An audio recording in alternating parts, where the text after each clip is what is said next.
Captain's Log Supplemental.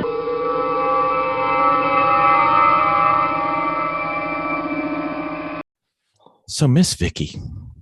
Yes, sir. Do you remember when we were watching those WRL events and some of those grid life events where you used to see the in-car video and it had like the cameras seeing front and back, but it also could see all the telemetry and everything that was going on? Mm-hmm. You know, most of the ones that we liked were taken by the Sentinel system. Remember James came on our podcast earlier? Right. You know, we have no excuse since he lent us one for trial and demonstration purposes. We should actually probably put that in one of our cars. Maybe two. I really think we should. I think we should. I know. Because then we'd look like the immature endurance racing team that we are. Oh, wait, I mispronounced that, didn't I? Sorry, my bad. We could So what does the Sentinel system do? We could have 3 cameras with picture-in-picture. We could have, if we ever get the AIM system to work, open invitation to anybody from AIM to come on and give us a little bit of love. We need some help. And then we could have all our telemetry on there. And then we can have it streamed live into the paddock or around the world to our millions of fans. We're apparently very popular in Kenya right now. Don't know why, but that's fine. And it can integrate all the available race statistics from like Race Hero and everything. So we could actually see how we're doing on video. We wouldn't even have to carry around our phone anymore. Live. I love it.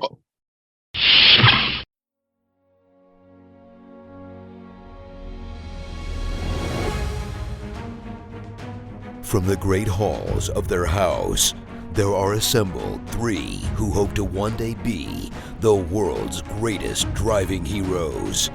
Created from the cosmic legends of the universe comes our team captain, the Vision, Bill Fisher. Their soon-to-be Wonder Woman, Vicki Fisher. Our Captain Marvel and head flight trainee, Jennifer Skripchuk. And our Batman, the master of tools, gadgets, and all things mechanical, our mild-mannered soon-to-be billionaire, Alan Danvers. Their mission, to fight injustice, share what is right and wrong, to get you out of your house and come out racing with them, and serve all mankind. They are the Garage Heroes in Training Team.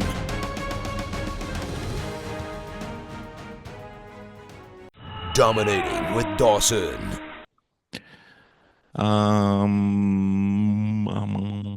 Why trail break? I don't know that we've ever gone into why we do it. We've gone into how we do it. I'm not sure I could coherently really explain why you do it. I mean, it's trailing out to extend your brake zone and get rotated in. Yeah, the rotation part. I don't think we've ever stressed well. We can skip it and do another one. I'm not the most conversant person. I'm doing it, but I've never focused on it very much. But we can talk about it. This won't be a Ben Dawson lecture on why I do it. How about why race in slower cars? Yeah, sounds good. I don't know. Sounds good to me. But there must be a reason because I've been doing it forever. No, but I'm just saying, like, everybody's always like, oh, I got to get a fast car. I'm like, what? Well, there's advantages of racing in a slow car. I've got a lot to say. I've got plenty to say about racing in a slow car. Let's do that one. I figured you would. Mr. Dawson, we're back again for Dominator Dawson. We are back. I'm back. You're back. Let's dominate. That's right. So it's common where a lot of people sit there and either won't go to the track because their car is not ready, or it doesn't have a turbocharger, it doesn't have a supercharger, or whatever, or their car is just not fast enough. Or people are always, oh, well, this is just the car I have right now, but wait till I get a fast car, and wait till I get another fast car, and when you should see me when I get to my cup car or whatever. Once I get my so-and-so, I can do so-and-so. Exactly. Oh, I dominate you in there. And I'm like, but that is the Dominating Dawson, but that's a different story. I wanted to talk a little bit today about why you should race in slower cars. I think it's great. I'm a Miata guy from way back, so I'm all about racing and doing motorsports in cars that are not going to be out there setting any speed records. Well, I shouldn't say that. I set several land speed records in that Miata, but it was just because nobody had bothered with that displacement before. Yeah, there's that. But you can learn, like, most of the cars we drive are either medium or slow. Like Garage Heroes in Training side. The fastest car we have is like an E46. why would you say, hey, it's good for you to race in slower cars? Number one, right off the bat, a little bit safer, I would think. For sure. So I think it's lower consequence. I mean, racing is racing. If it's all relative, if you're racing with a bunch of other slower cars, I'll beat you in a shopping cart. You know what I mean? Yeah. I'll race I'll race you on the three wheel or a big wheel. You know, whatever it is. So I don't care as long as there's a competitive pack of people of a certain subset of speed. That's where I want to be. So I don't need to be going 195 miles an hour down the straightaway to feel like I'm a race car driver. I feel way more like a race car driver if I could win the spec me out of national championships with the runoffs or something. I would feel like a real good driver if I could do that way more so than if I could just show you how my Corvette will do 180 PR, Some of the most fun weekends we've had were running around in a little B-Spec car or at Sunday Cup car for Grid Life. And those things are conservatively not fast. And but the limit's the limit. And as long as you're all at the limit or less intimidated to go to the limit, sometimes you actually get more out of it. Yeah, I've definitely gotten the sense from speaking in the car as an instructor with a lot of people in high horsepower cars that they are a lot more hesitant for a good reason as far as trying to feel out the limits of the car and get back to the gas. I mean, people in momentum cars, you treat that throttle like a switch and you slam that thing around. You learn a lot about physics and momentum. I mean, if nothing else, because the horsepower is not going to save you. So There's so much more to be learned by in a slow car too. When you talk about that, not just in terms of, I'm not going to keep bagging on people who just have all the horsepower, just drag them down the straightaway and fix their lap times. But I will lift up the efforts of people who are in momentum cars, trying to do everything they can to maintain their momentum and trying to figure out ways to take more creative lines to keep their momentum spun up. And, it's a whole different game running a momentum car, which will automatically transfer to being fast in cars which have more power that you can just work develop up into. But I think if you're coming from driving, being fairly adept in a really fast car, I don't think that would automatically translate to you being any good in a momentum car. Whereas I think vice versa is likely the case in my own lived experience. I've been able to get in cars with some serious potential as far as speed and go pretty damn fast.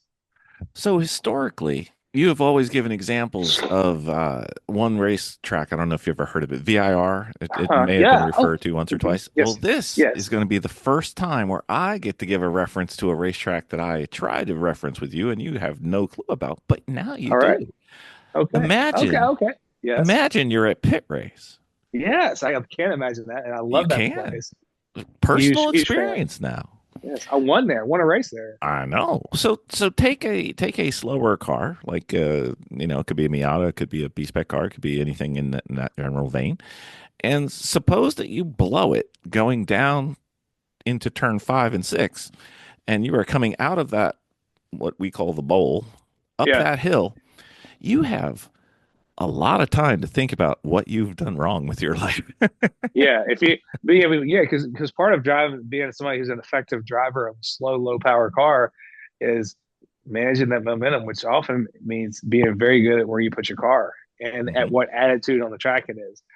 But you're right. That's one of those places because you got to go up this big old long hill to go back down another one. And if you cook your goose on the exit there, that's a place where, in my experience, is very sensitive to being really exact on your exit anyway, any kind of car. Yep.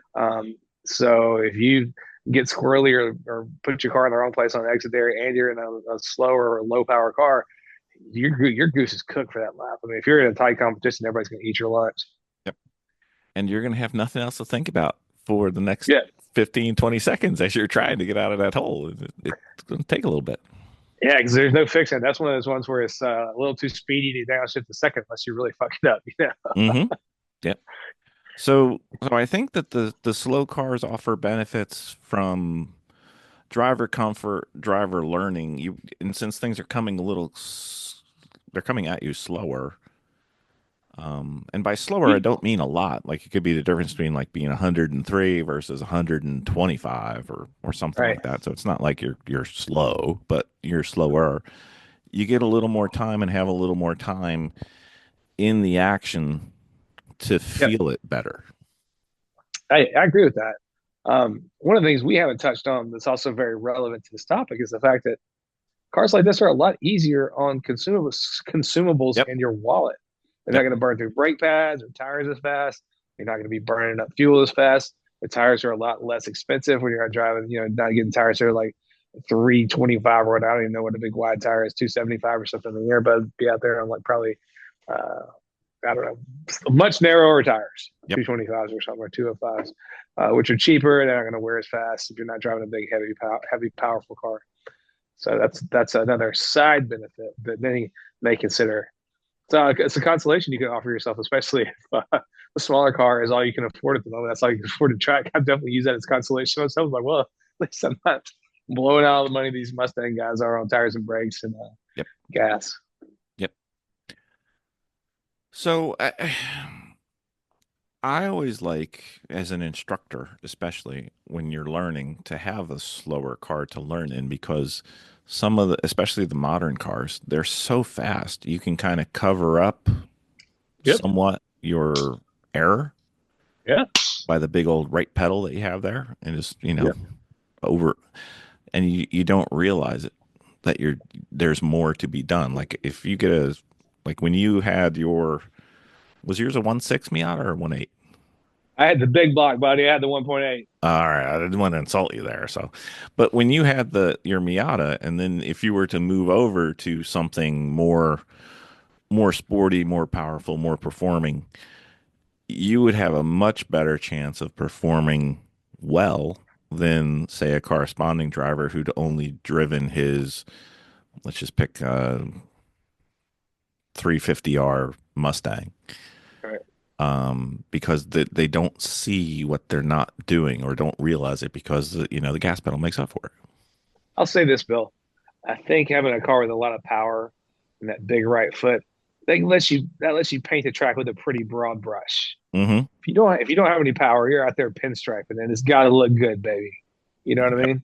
Yeah, for sure. And So yeah, there's nothing, nowhere to run to, nowhere to hide. You Yeah. gotta if you're driving a momentum car, you gotta keep your shit tight. You gotta put the car where it's gotta be to give you the best advantage off of every corner. You gotta brake as deep as possible, going into every brake zone to not give up any advantage you might have gained on the straightaway. You just have to play to all your strengths all the time. There's nobody there. There's nobody there to help you or make you look good. Only you. yeah, there's no cover up there. And like if you blow a shift, or if you're over slow, or if you don't quite hit apex, or you're late to gas on a big power car, nobody may see it really. Right. But you do that in a Honda Fit, or I don't know, pick any car that's down in the lower performing area. Everybody, including you, will see it as you go down the next straightaway, as your top speed is 5 miles an hour less, as opposed to 1 mile an hour less. Right. Yeah. So That's a fact. I think they'll teach you to be a better driver.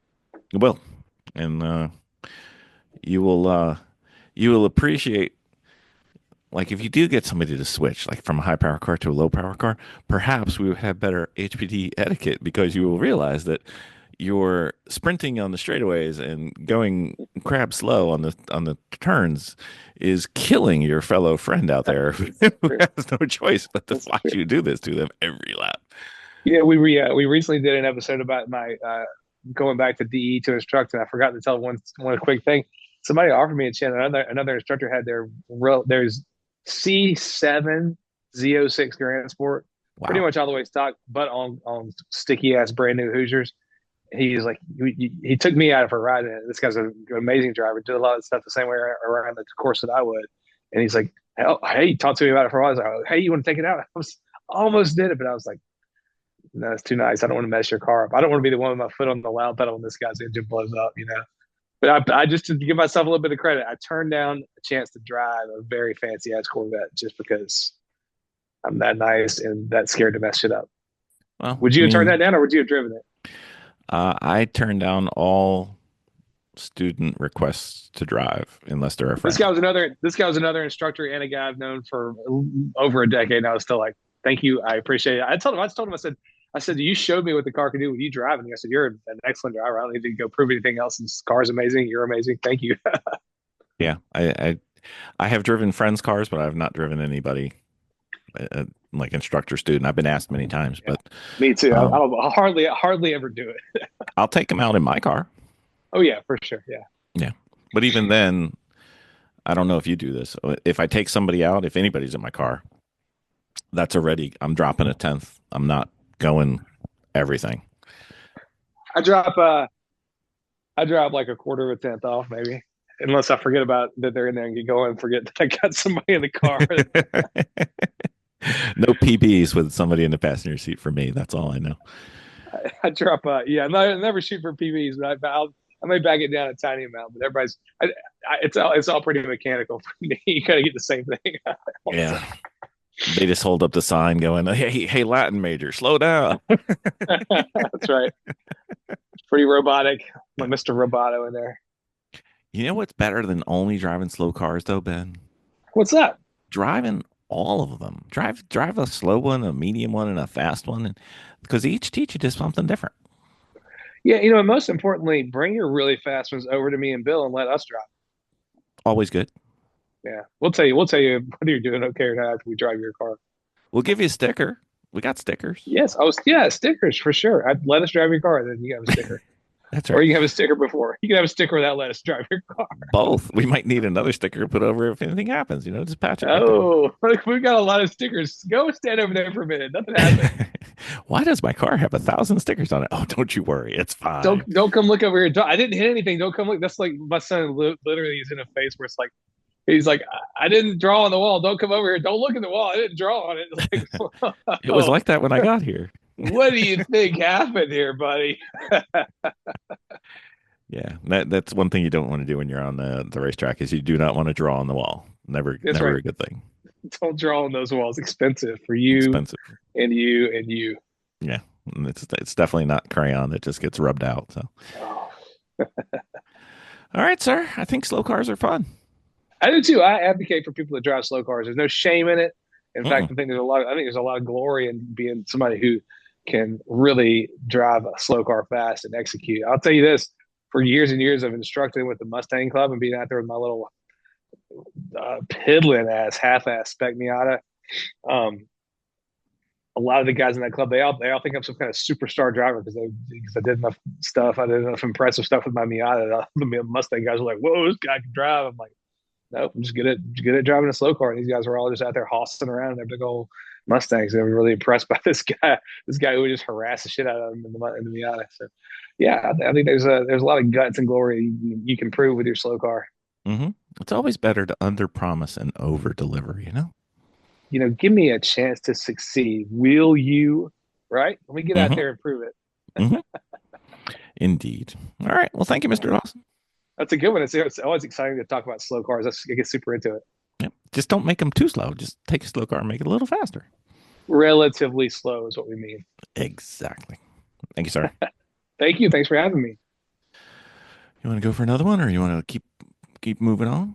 Well, hit me with a couple of your next ones. I'm at a point where I either could bail or do one more for one sounds really good. Is it better to drive the line in quotes or drive the limit?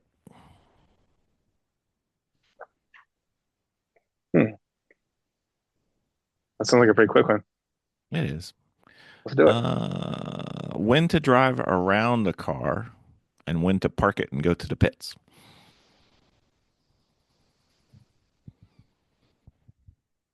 Let's do that one. You want to? Okay.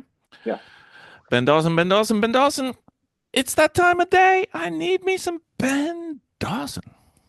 Well, we know what time of day it is. That means it's just every time of every day. So it's Pretty much, we just jumped into the flow of you needing Ben Dawson. Let's get into it. We needs it. What can we discuss today? So Ben, I don't know if you've ever noticed some of the cars that we drive routinely and race Routinely. Okay. aren't the best car you could probably ever have. Is that right? Is that correct? I'm not sure how I've observed that or not. Well, I mean, wait, hold on. I'm thinking, it's a fact. I've never noticed that before, but you're right, Bill. We're not out there racing perfect showroom model cars or even ideal cars for anything. No professionally prepared cars, no catered meals. Usually we're the ones fixing the car or prepping the car, Yeah. which automatically means they're not prepped properly. Yeah. Listeners, you couldn't see it, but Bill was using air quotes when he said fixing. Fixing, yeah. Well, attempting to fix. Applying something that was the goal of fixing, but perhaps we have gone the exact opposite direction. But that's a different story. Or if you're me, getting wrenches for the smart people. Exactly. Or running out to get parts or lunch, Mhm. whatever. It's fine. So with that, there's occasionally the car will be ill-behaved. And how would you think of, let's define ill-behaved? So that Let's say the car won't rotate. okay. Let's say the car's vibrating in a way you're not used to. Mm-hmm. Let's say the engine is running differently than you're used to. Yeah, different noise, whatever. Let's say that the gauges are showing you different numbers than you're used to seeing. Mm-hmm. Those are some of the things I can think of off the top of my head what I would call kind of car misbehavior. Yep. Like when you hit the brake pedal and it goes to the floor, when you hit the brake pedal and nothing happens, it's always fun. Sure. Those are good ones too. You had an instance where you were shifting and then all of a sudden you could see the floor of the track. Yeah. Like say the shifter comes off in your hand and jumps across the car. Yep, that's the one. That car was certainly not behaving at that moment. It was not behaving well, for sure. It was done behaving for that entire day. It's probably done behaving for a little bit longer than a day. Yep. At least if I'm fixing it. So while there is an ethos in endurance racing that just keep lapping, keep lapping, because that's how you win in endurance races. It's not, I got every last 10th out of each lap. It's, I did more laps than you. But if your car's misbehaving and it's terminal and you're like, well, at least I'm going to get the rest of my stint. I'm going to drive it, knowing that you're driving a terminal issue where you could have come in and fixed it and maybe gotten everybody else. That's like a worst case scenario, right? Yep. Well, yeah. I think what we're trying to get to was sometimes you should drive around it. Yep. And what to do. And then sometimes you shouldn't. Yeah. Sorry. I just went ahead and went straight to darkest possible outcome. And we'll work our way back from that. We're walking back now. We're walking back. But yeah, if your car is understeered, this thing won't turn. Mm-hmm. I think that's something you drive around.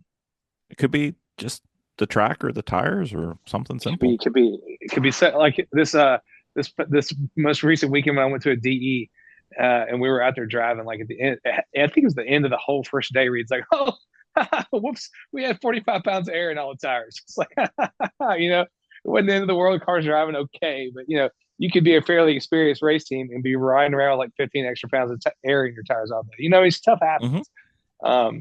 So if you're out there and you kind of just have a weird handling characteristic or a subpar performance function, like the car won't rotate like I usually want it to, but that's all it is. And I think that's something you drive around and everybody's just gonna have to pre-warn your teammates, say, hey, this thing's not rotating like I want it to. I'm having a toughest times with it here and here on the track. If you have radios, you can kind of go ahead and let them know, but this is gonna be what you're fighting.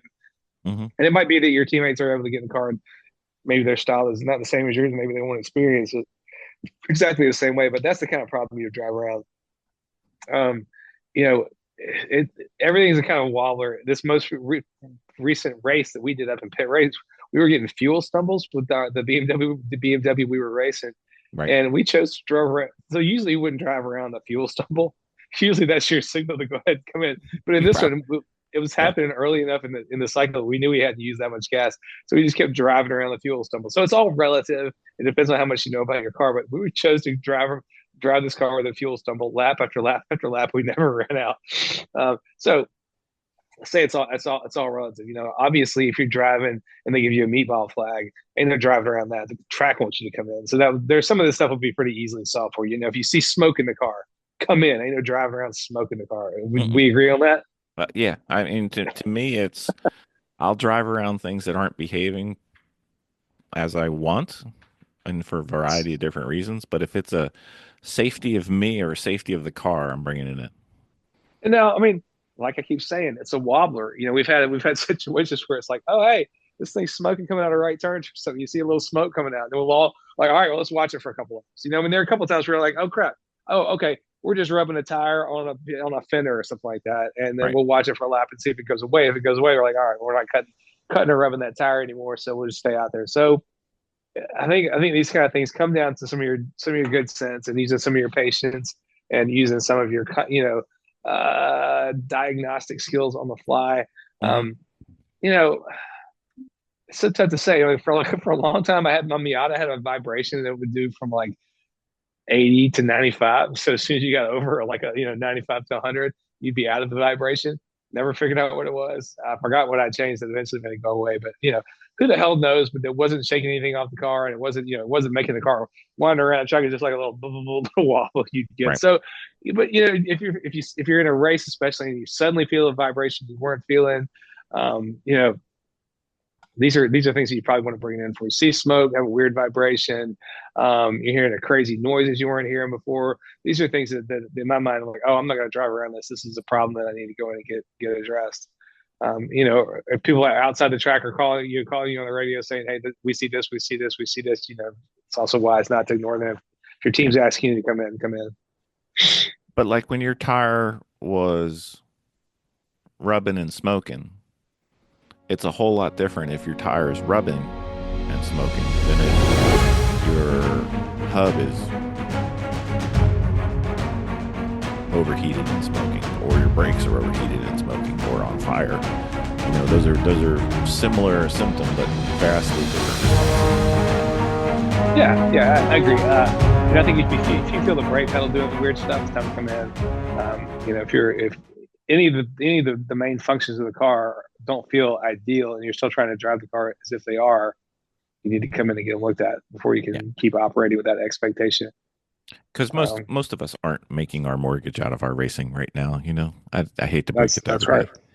So I'm making my mortgage by keeping my body in good enough shape to go to my day job every day. Which if I have to end up getting airlifted from the racetrack, it's going to put a hitch in that. So let's assume we've got a car. For instance, we went to a track race recently, and it turned out that we had tow in on one side of the car and tow out on the other side of the car, which made it a little less pleasurable to push to the limit. All right.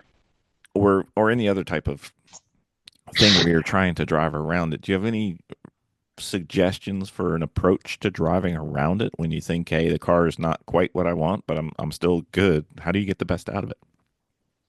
That's a good question.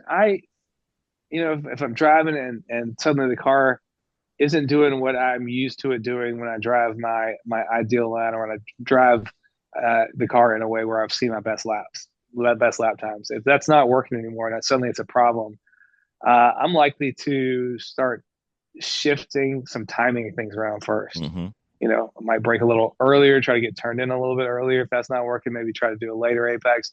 Just try to move things around and make it more simpatico with the car. If whatever you were doing now isn't working, but you got to stay out there. It's just time to, instead of banging your head against the wall and be like, damn, why won't you do this? Damn, why won't you do this? Every time you come to that same corner, I think it's time to move the car around, move your position of entry, move your timing, try later, try an earlier apex, try to just put the car somewhere where it's marginally happier. And maybe trail brake a little deeper or not quite as deep, depending on what it's doing. Yeah, it's been my experience that sometimes when I'm dealing with it, like, let's just assume the car is a little understeery. Sometimes my experience has been like, if you do a real abrupt brake release, that can kind of upset things enough to make things turn around. So you might want to do things more abruptly, try it more smoothly, more suddenly with this. A little more curb. A little more curb might bring that thing around for you if you're having a tough time getting it turned in.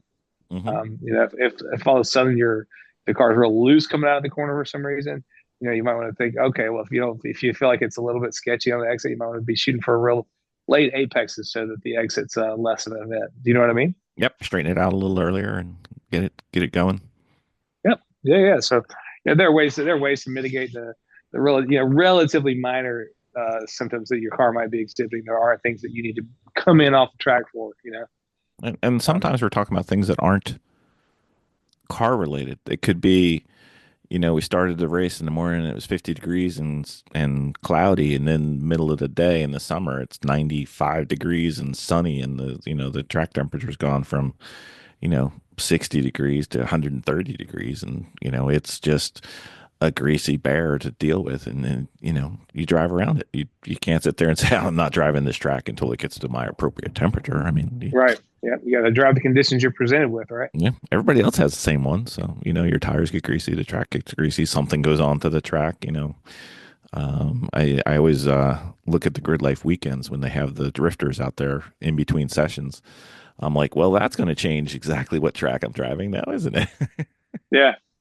Yeah, but those guys leave shit all over the track too. Yep. Yeah. And they don't exactly use the line, and they don't exactly are not shy about leaving OPR out there on the track. So there's lots of rubber, and who knows what Yep. the line is. And